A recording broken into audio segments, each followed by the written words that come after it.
Preparing land. Here we go. Shalom to you, Alan Latta. Shalom. Okay. Froze here a second. And I'm unfrozen. And I'm warm even. Winter is turned the corner here in Israel.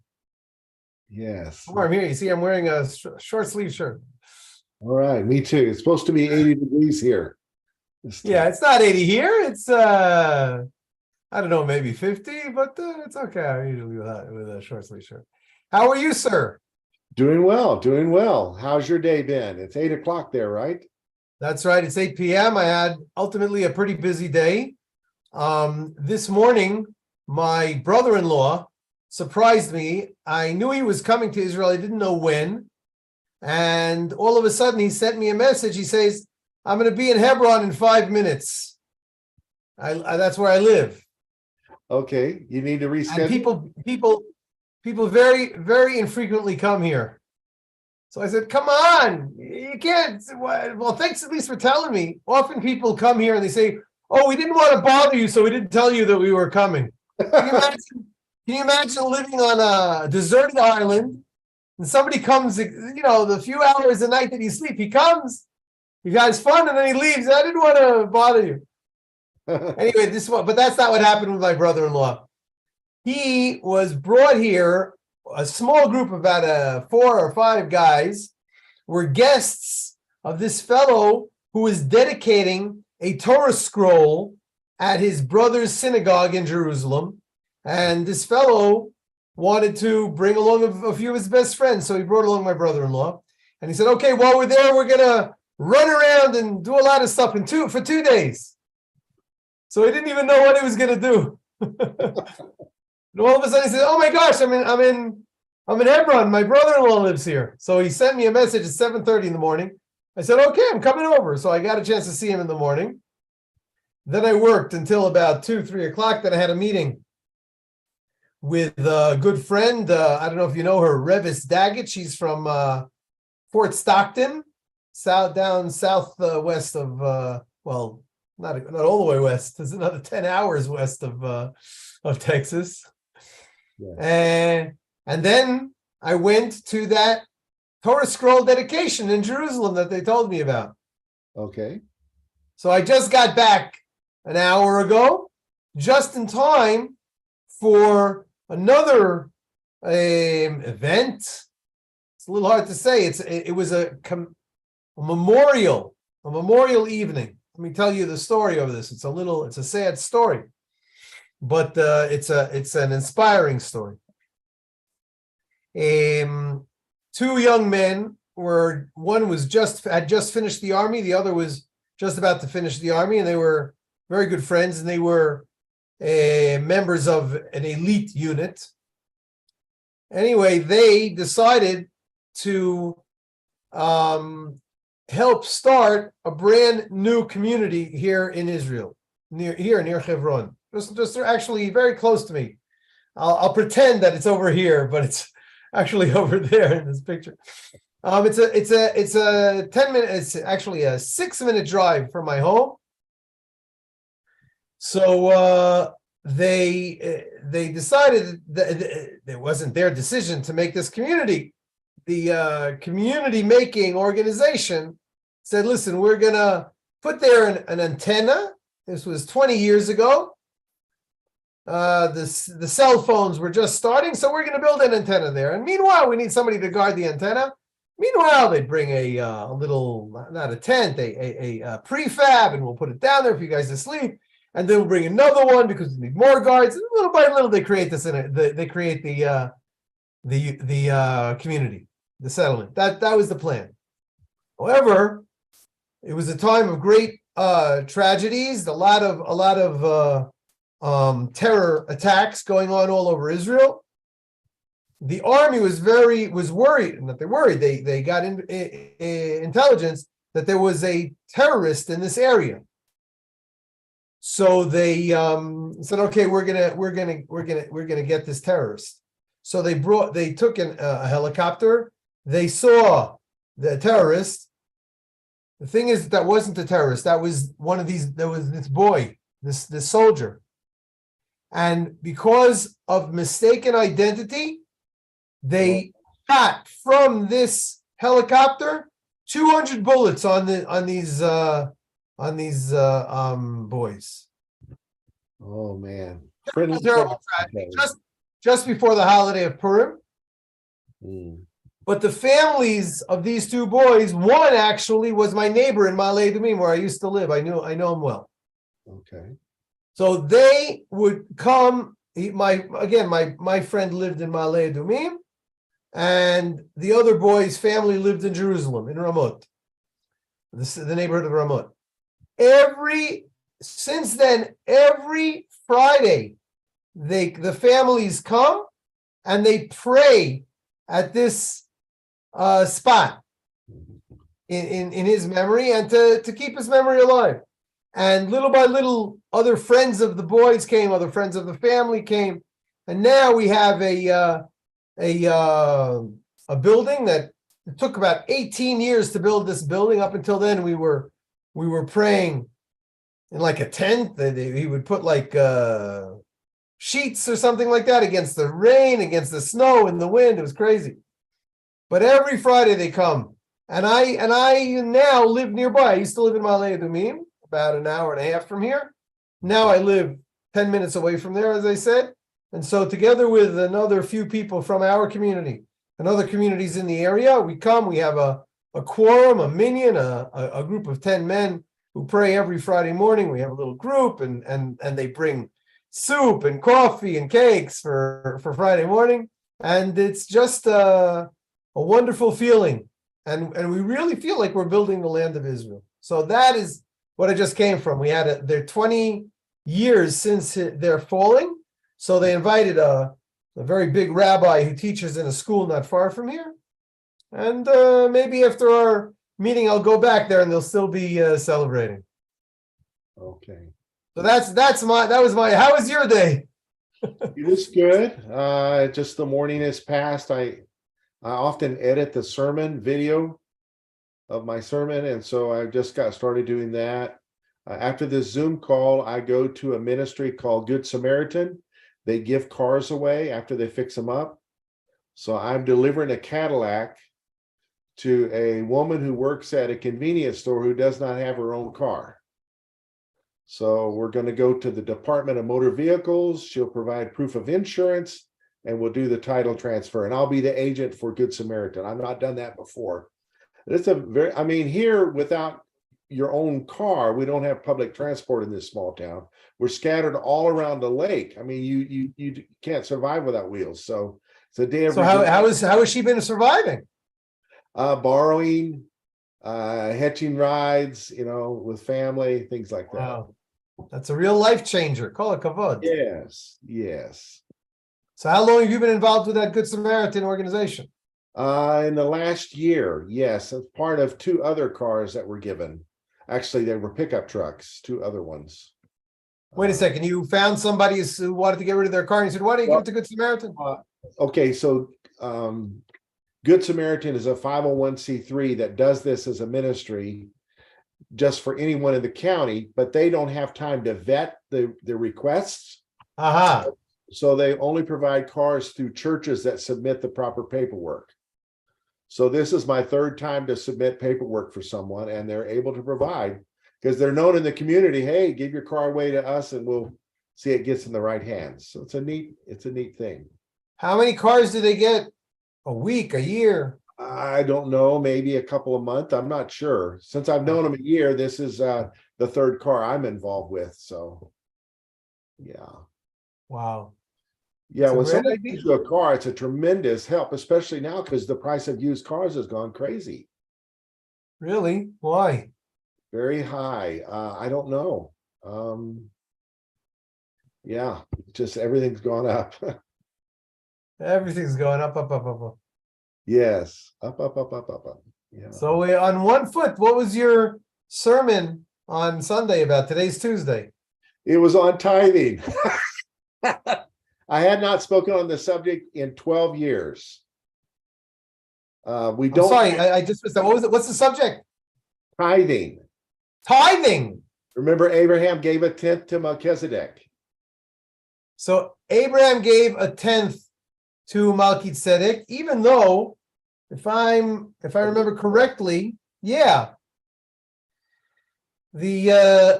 I'm not sure. I mean, in a second, I'll bring it up on. Let me bring it up on whatchamacallit on Bible Hub. You remember the chapter and verse? It's after he went to battle to rescue his nephew Lot. Oh yeah. 1 second. And he met a king and priest, kind of a mysterious fellow, priest of the Most High God, El Elyon.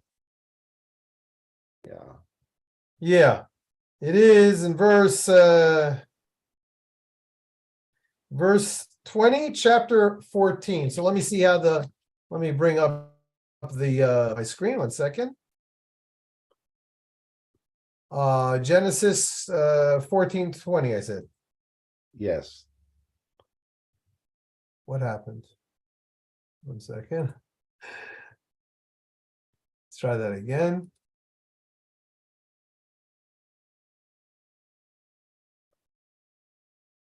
Yofi. Now 14:18 is where it begins. Okay, we'll go back to 18. It's taking a little bit to load here. Here it comes.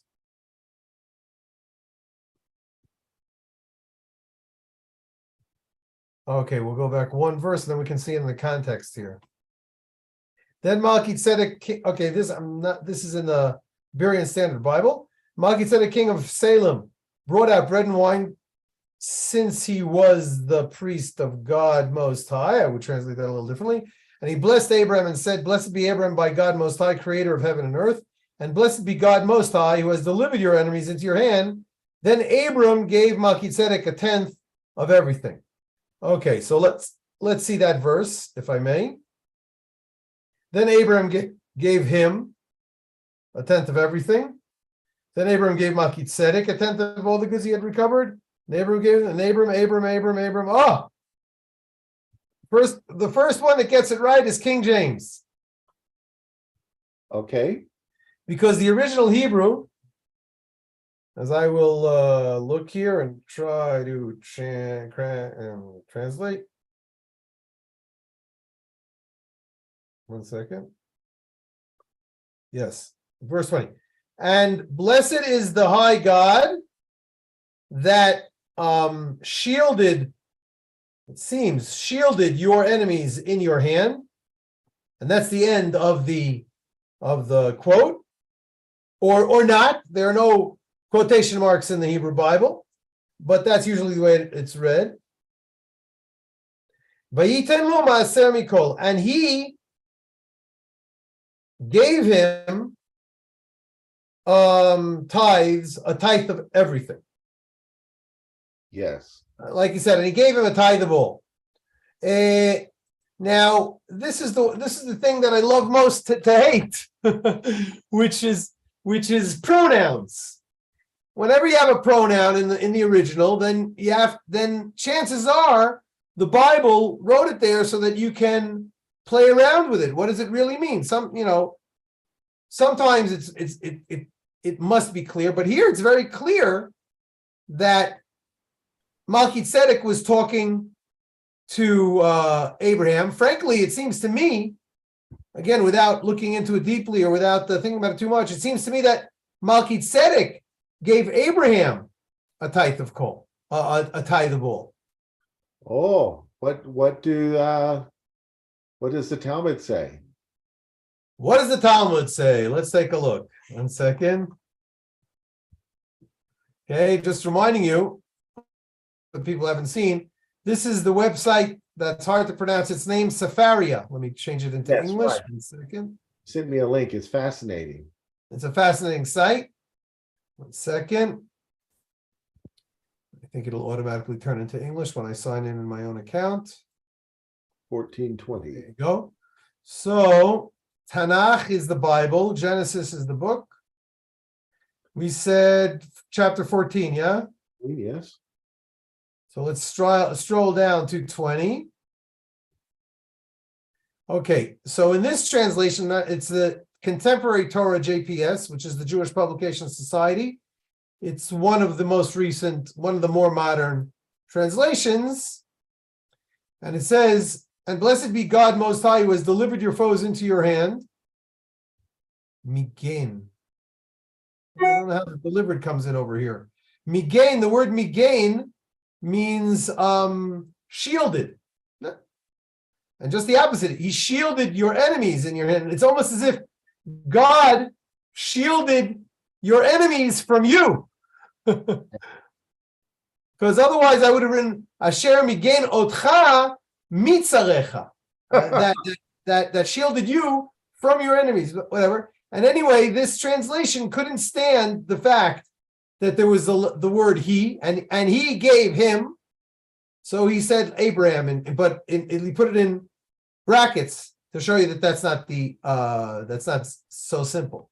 So let us click here on this verse, and you see there are 57 commentaries over there. Yes. So let's see which ones could. Yeah, Rashi. What does Rashi say? What does Rashi say? Sure, again. Okay, so he who has delivered means who is handed over or surrendered. He has. How shall I give thee over, Israel, or something like that? In other words, he is saying that yes, Gidon, you're right. The word magen, mem gimel nun, usually sounds like it means guarded or saved or protected, shielded is the right word.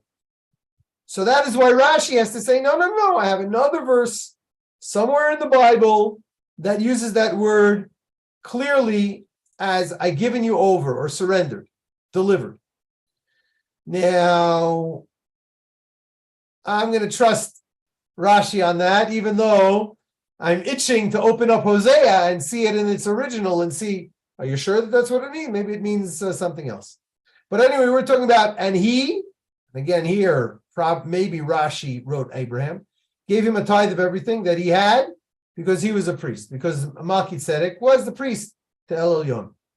I want to see I think, I would be very surprised if there's going to be no commentary that says, no, the simple meaning here is who is speaking? Melchizedek. And then Melchizedek finishes talking, and he, which is the person we were just talking about, Melchizedek, gave him a maser of kol. Gave him who he's talking to, Abraham. He blessed him, so he gave him a tithe of all, which all, again, the obvious here is that that Melchizedek gave the tithe of what we're talking about here, the spoils. Yes. But maybe not. Maybe Melchizedek said, listen, you are a deserving person. I'm the king around here. We're going to give me and my community, my city, my kingdom, we're going to give you the tithe, Abraham. You're deserving. You saved our country here because of the enemies. But then Abraham says, no. And that's what the king of Sodom, which was not Melchizedek. Melchizedek was the king of Salem. Right. But then the king of Sodom came out and said, you know what? What Nebuchadnezzar, what Melchizedek just did, he gave you a tenth of everything. I'm going to give you everything. Take it all. And then Abraham said, no. He spoke directly to Sodom to the king of Sodom, because the king of Sodom was the one who just spoke to him. But he's also talking to Melchizedek, saying, listen, I'm raising my hand, I swear, the one who created the land, I'm not going to take anything from you. I'm not going to take a thread or a shoe strap here, shoelace. I'm not going to take anything. I don't want it to be said that you, the king of Sodom, made me rich. Right. Why not? Because I believe in God, and I'm doing fine. And he was doing fine. He was a pretty rich guy. So I don't need you. And if I don't need you, then I also don't need Nebuchadnezzar. Why is that saying I don't need Melchizedek? But all I want is just for the people who came with me. That's all. And that's it. That's the end of the story. So I think that what I say makes sense, and I'm going to see if anybody else dares say that. That's Rashi. Let's see what Ibn Ezra, maybe he says it. No, he doesn't talk about that. Ramban is usually a long one.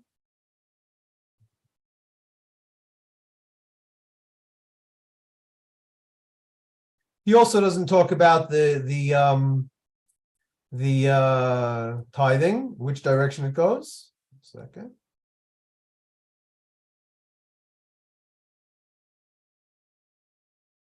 No. Ader Eliyahu, he's 19th century. 1 second.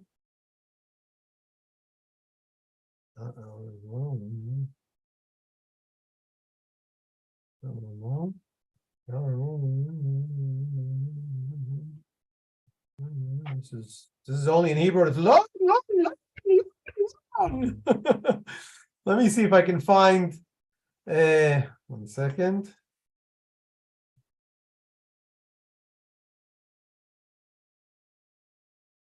Okay, he didn't talk about that either. All right.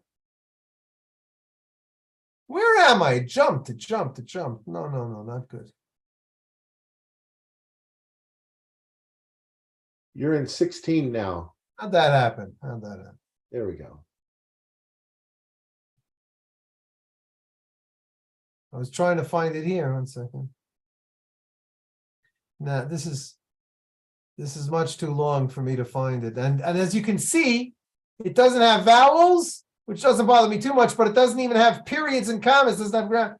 So it's very hard to tell when one idea ends and another idea starts. You can't just pop that up in 1 minute. Hey, okay. So this one, the Bechor Shor, he's also like Rashi. He says that he gave him 1/10 of what he captured because he was a priest to the high God. So I could have said also that Abraham gave. Oh, no. That Melchizedek gave Abraham 1/10, not of everything he had, but just of everything of what Abraham captured. In other words, he said, listen, you're doing this work for me, so you're supposed to give it all to me. No. That Abraham gave Melchizedek 1/10. Like you say, because he was the priest and he deserved the 1/10. Just 1 second. Come on. Is anything else here going on? Maybe this guy will say something different.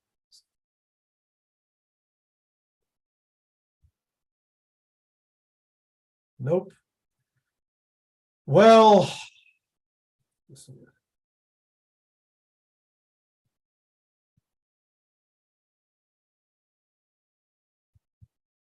can't find it here either. Oh boy, I'm spending all this time. I don't know. What can I tell you? It's me against all of these very smart rabbis.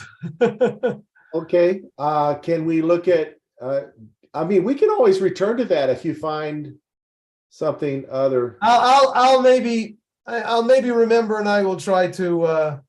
This is English. I just brought it up it's in whatchamacallit, German. Yeah. If you go back to that celebration tonight, will that same well-known rabbi be there? You're asking me if we finish speaking and I go back there. Yes. Well, that same rabbi, so you can ask him. I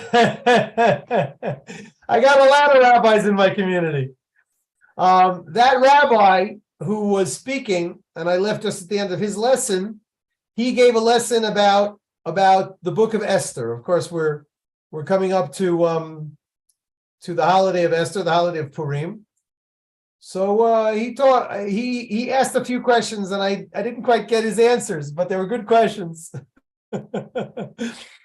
He was wondering, one second, he was wondering why, if Mordecai, if you're familiar with the book of Esther, if Mordecai heard the terrible royal decree that all of the Jews would be killed, and he put on ash and sackcloth, yeah, and then he went near where Esther was living in the kingdom, in the king's palace, and so she heard that he was wearing sackcloth. So what did she do? She sent clothes, that he should change his clothes. And he didn't receive them. He wasn't willing to take them. So the rabbi asked an obvious question. Hello, Esther. Why do you think he's wearing sackcloth and ashes? Why do people wear sackcloth and ashes? Not because they're nice clothes or in the laundry, and all they have to wear is sackcloth and ashes. They're wearing it, and he's also screaming and praying and screaming out to God. That you're not supposed to give him nice clothing. You're supposed to ask, what's the problem? Obviously, she didn't know. She, as the rabbi said, she was in a gilded cage. She was in a golden cage, but she was in a cage. She didn't know what was going on outside. Yeah. So she found out, and then the whole story develops. She's got to do something. Chapter 4:14. You have to go to the king, and this is the reason that you've gotten to be the queen, because now you can approach the king and save your people. And if you don't do it now, then somebody else is going to do it. But maybe you've come to the queen to be the queen for this time such as this. But that's all very good. But why did she first send clothing to him? That doesn't make sense. Huh. I don't have an answer because I had to leave early. But it's a good question. And a few other questions he had good. So that's the way we learn. We see the text, we ask questions on the text, and then we try to find an answer amongst the commentaries. And if we're lucky and we don't find an answer in the commentaries, then we can build a whole lesson on it. Okay. So that was the first mention of giving God the tenth if Melchizedek is a priest of the Most High God. And right. The second example is Jacob, in chapter 28, the last verse, at his Bethel, when he wakes up from the dream of seeing the ladder. He calls the place the Bethel house of God, and the last place, he promises to return there and to give God a tenth of everything. Yes. So there's a pledge of the tithe. These things are before Moses. So anyway, even though Moses wrote it, but yeah. So yes, there. Again, I'll just tell you what comes to the top of my mind. Okay. I actually have studied that chapter, but a long, long time ago. And I mean, I've read it every year since then, but to focus on those issues, on certain issues there. Why only a tenth? I mean, I will dedicate my whole life to you. Yeah. Who came up with this idea of a tenth, Michal? That's why I'm here. I think that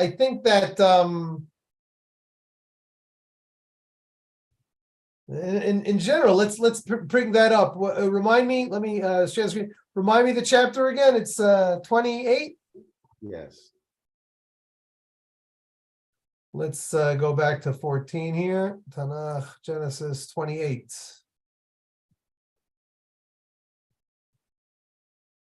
28, 22, last phrase. Yeah, so he left Beersheba and he had the dream. And Jewish tradition says that he was on that he actually spent many years wandering before he came to this point. I think 14 years. Let me see if I can find that for you here. 104, only 146 commentaries on verse 11. Okay.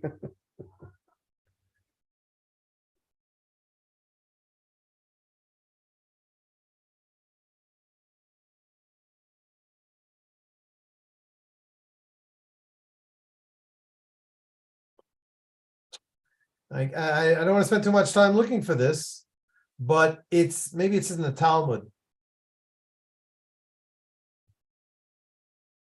Oh no. No. What is that? What is that? I thought I saw it in the Talmud.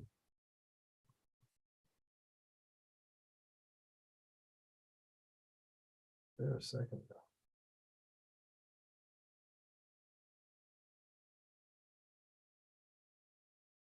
Here's this stuff.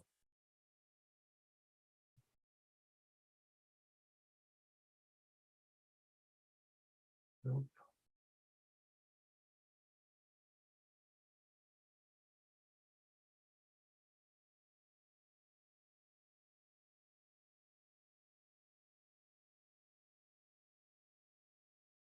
Nope.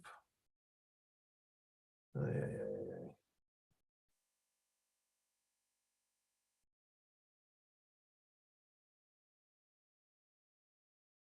Give me one more chance.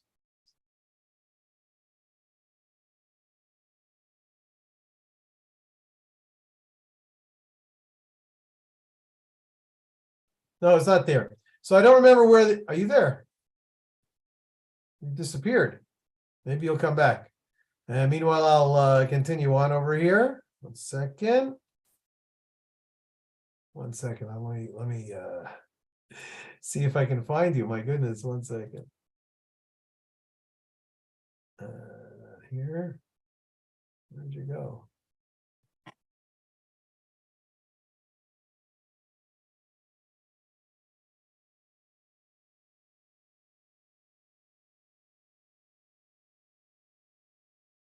Let's see if we'll find him.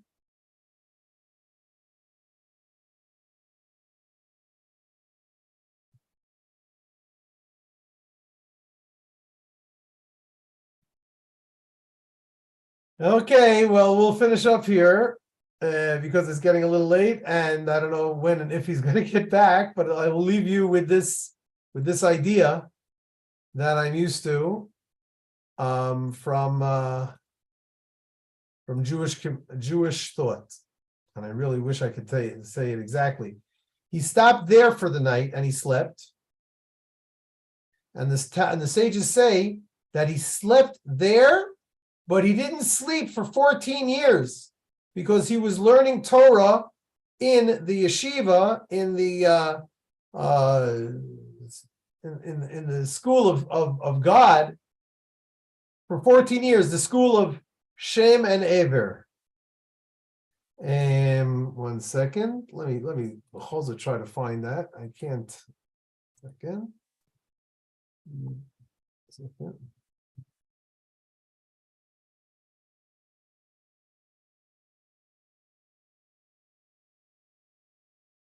Let's see if we get anything here.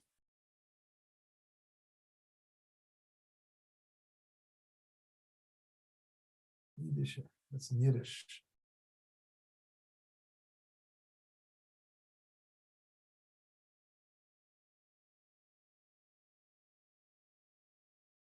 Here we go.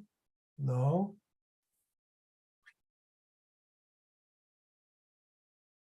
Yaakov, right? We're talking about Jacob here.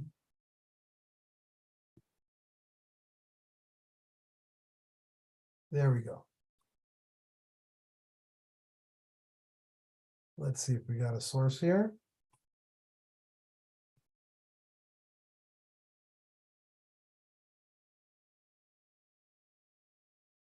Is there something? 1 second.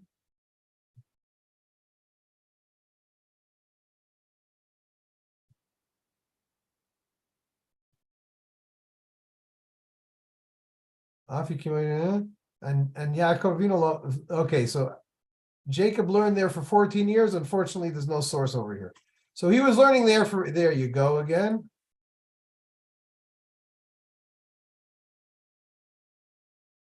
He'll be here in a second. There you go. What happened? And he's coming back. Hello there. Hello. I've just switched to my phone. I do not know what happened with the computer. I see myself, but I don't see you. You don't see me, but I see you, so everybody's happy.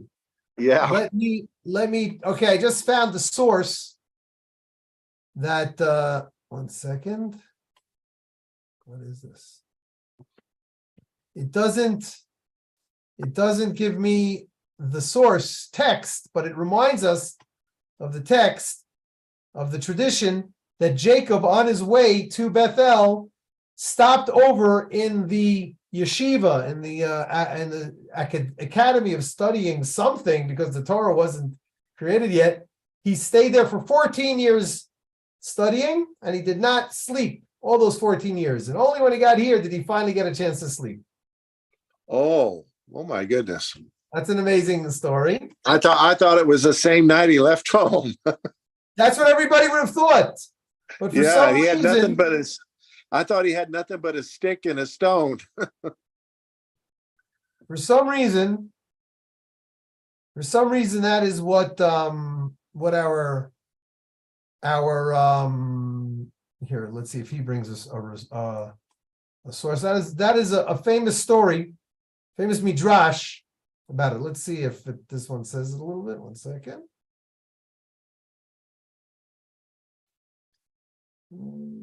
Rashi, Siyum Parashat Shavua Shavar Yaakov outside of there midrash.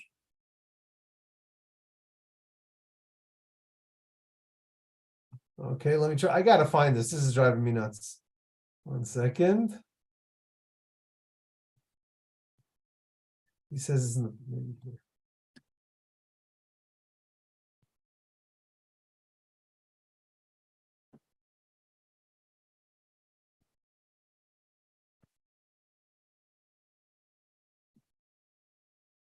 Nope.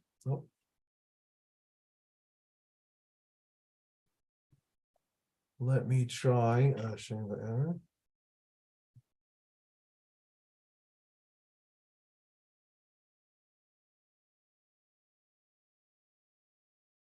I gewalt. Oh man, it's taking a long time. Let's try it.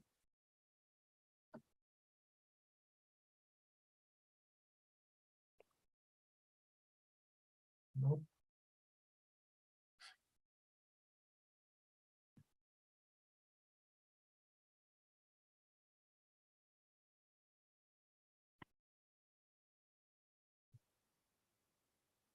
I'm so sorry.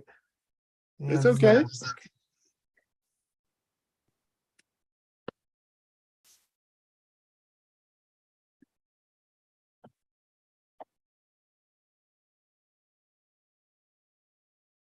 I don't know. I owe you something because that is the tradition that I remember, and I can't find it right now. I tried Googling, I tried looking in Safari, I couldn't find it.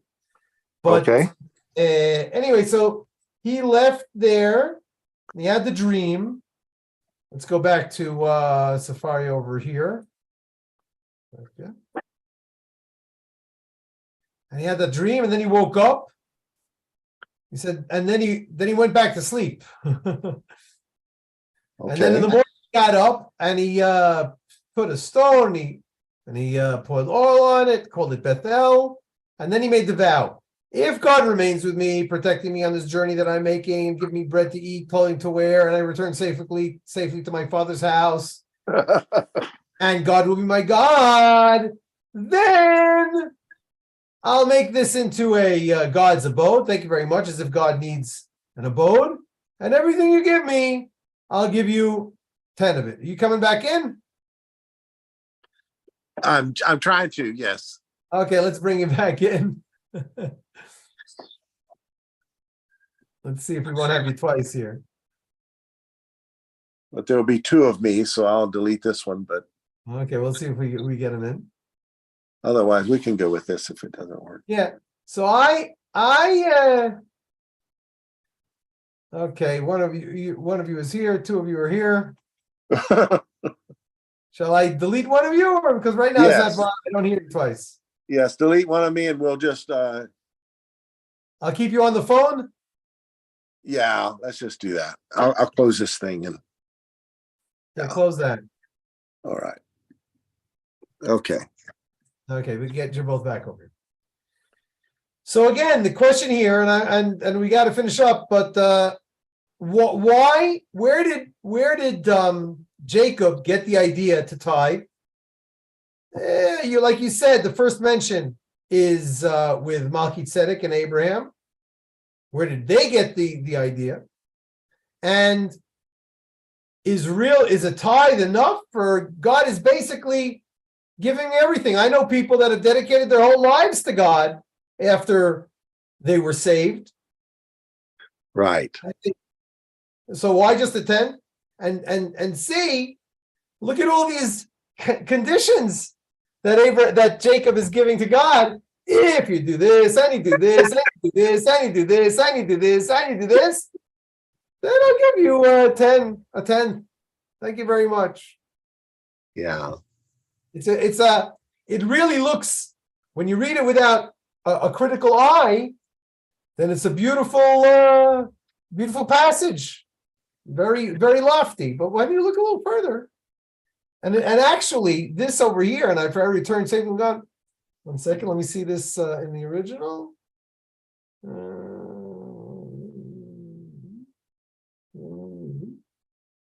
Here, you see this M dash over here? If God remains and I return safely, then God shall be my God. As if you know, that reminds me, as if I miss one of these, then God isn't my God. I'll go looking for another God. That reminds me of a joke. A guy's looking around for a parking space in Cirque City here. He says, God, I'm in a rush. I need a parking space. If you find me a parking space, then I will give $10 million to my church or whatever. I'll give something crazy.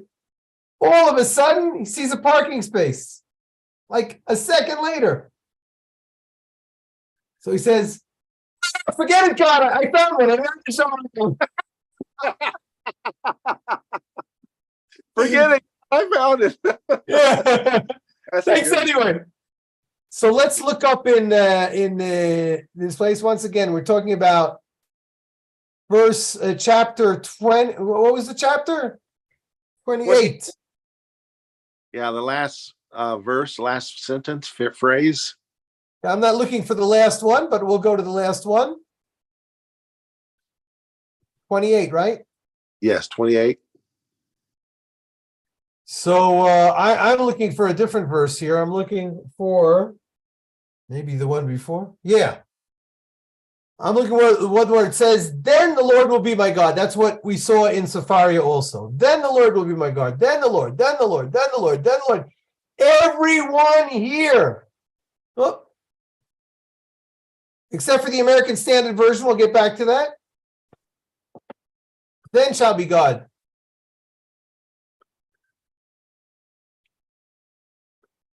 Oh, then. A few have and.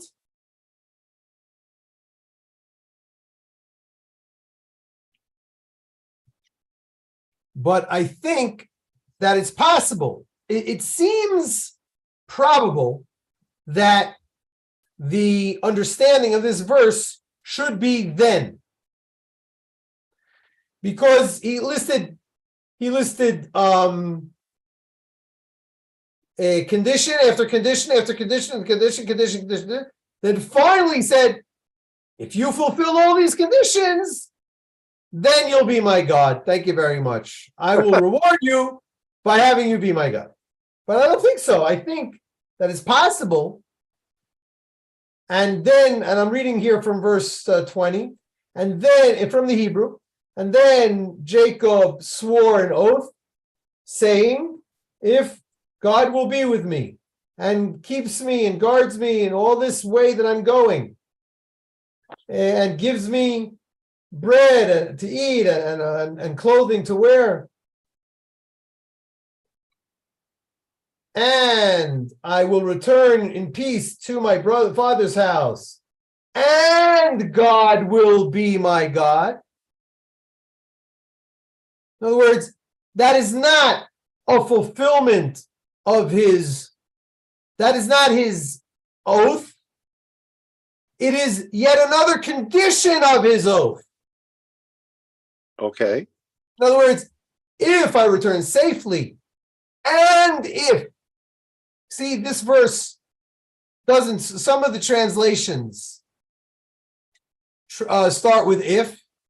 Where'd they go? What did I say? I lost them. I saw a bunch with if.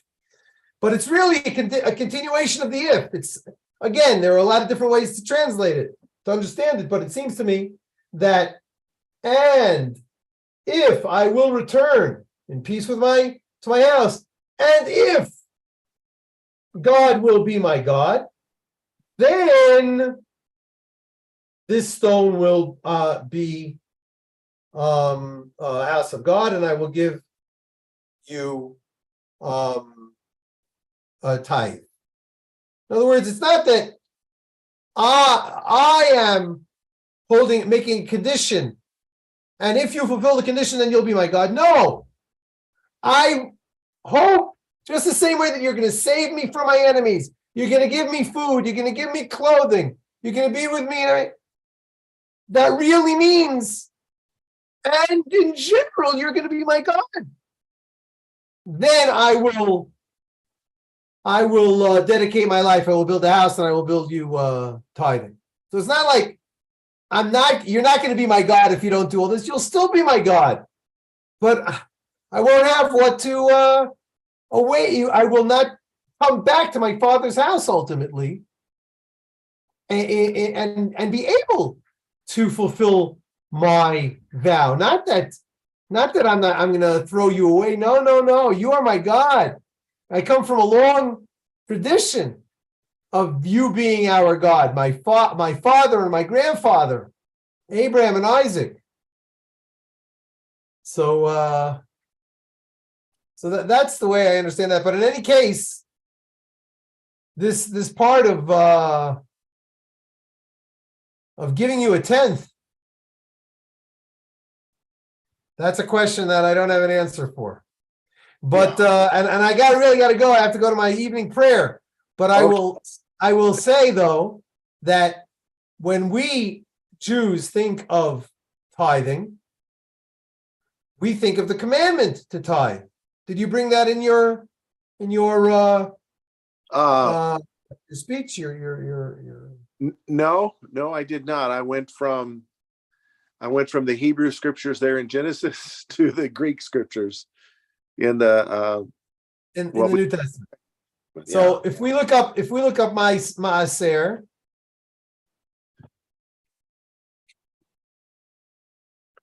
if I look it up in Wikipedia quickly.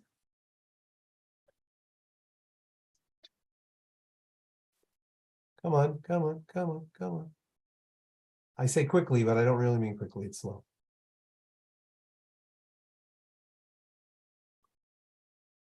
Okay, 1 second.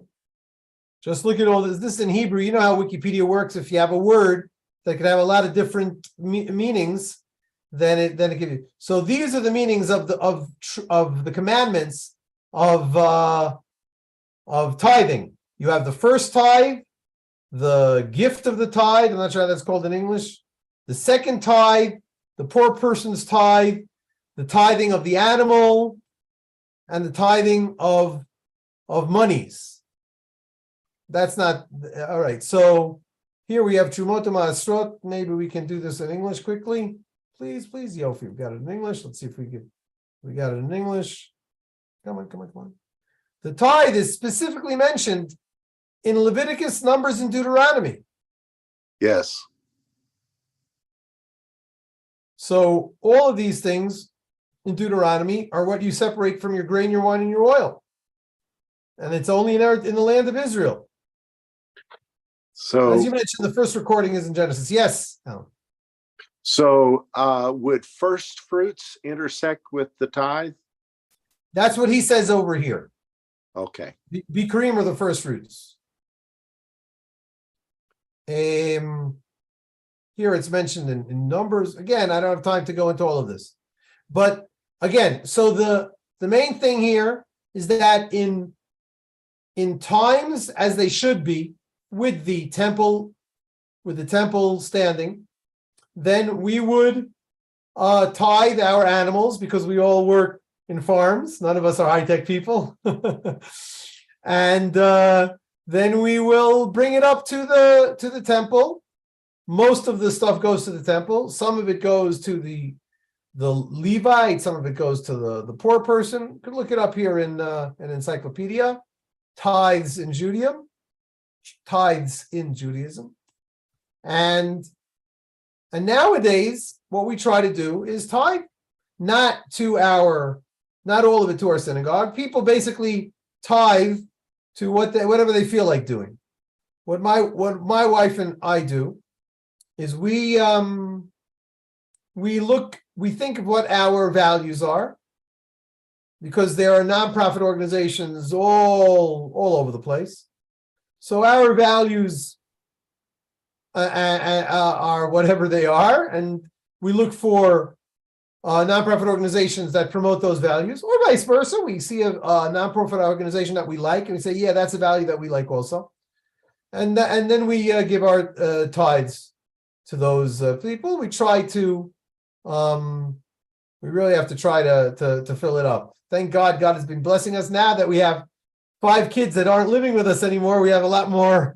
And of course, we've already reached a level in our careers that we're already actually making a good salary.